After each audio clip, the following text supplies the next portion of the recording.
క్రీస్తునందున్న ప్రియులకు ప్రేమతో వందనాలు తెలియజేయుచున్నాను.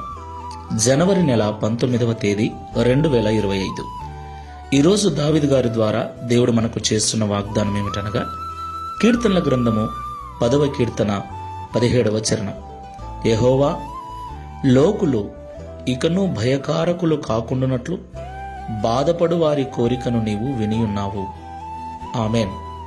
నా ప్రియమైన సహోదరి సహోదరులారా, మనం ఆరాధించేటువంటి దేవుడు కరుణా సంపన్నుడు, దయగలిగిన వాడు, కనికరము గల దేవుడు.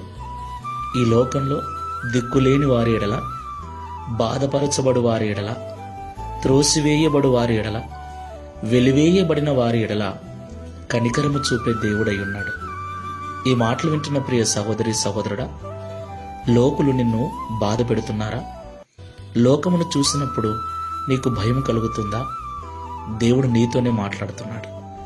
లోకము చేత బాధించబడుతూ ఉన్నట్లయితే దేవుడు నీ ప్రార్థన విని ఉన్నాడు, నీ బాధను చూసి ఉన్నాడు. దేవునికి మహిమ కలుగునుగాక. నీవు నిరీక్షణతో ప్రార్థనాపూర్వకంగా నీ విన్నపములను దేవునికి తెలియచేయి. నన్నెవరు చూడట్లేదు, నా బాధను ఎవరు పట్టించుకోవట్లేదని నువ్వు అనుకోవద్దు.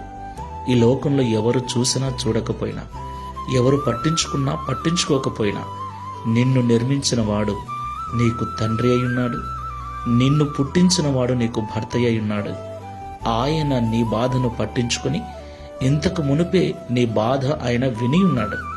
నువ్వు బాధ నుండి విడిపించమని ఆయన సన్నిధిలో పెట్టిన మొరను, నీ కోరికను ఆయన విని ఉన్నాడు. ధైర్యంగా ఉండు. ఇక ఎవరూ నిన్ను భయపెట్టరు. ఈ లోకములో ఎవరూ నీకు భయకారకులుగా ఉండరు. దేవుని మీద విశ్వాసముతో, నమ్మకంతో, ప్రార్థనాపూర్వకంగా ఈ విశ్వాసపు యాత్రను కొనసాగించు.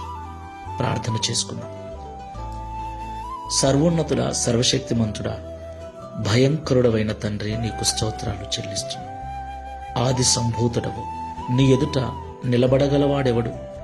నీకు విరోధి అయిన వాడెవడు తండ్రి? ప్రభువా, నీ పిల్లలమైన మాకును ఈ లోకంలో విరోధంగా నిలబడు వారు ఎవరూ లేరు. అయితే లోకములో కొన్ని బాధలు, కొంతమంది చేత ఇబ్బందులు, కొంతమంది చేత నిందించబడచ్చు, దూషించబడచ్చు, చులకనగా చూడబడుతున్న వారు మాలో ఉన్నారు. ఆ బాధను తట్టుకోలేక, భరించలేక నీకు మొరపెడుతూ ఉండగా, వారి మొరను, వారి కోరికను వినియున్నానని ఈరోజు మాతో మాట్లాడినందుకు స్తోత్రాలు. నిరీక్షణ అనుగ్రహించండి. శుభప్రదమైన నిరీక్షణతో ప్రార్థనాపూర్వకంగా గడుపుటకు సహాయం చేయండి.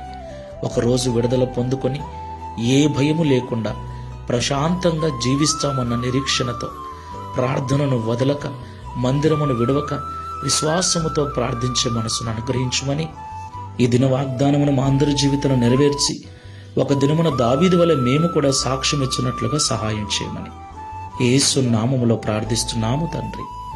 Amen. Praise the lord. God bless you.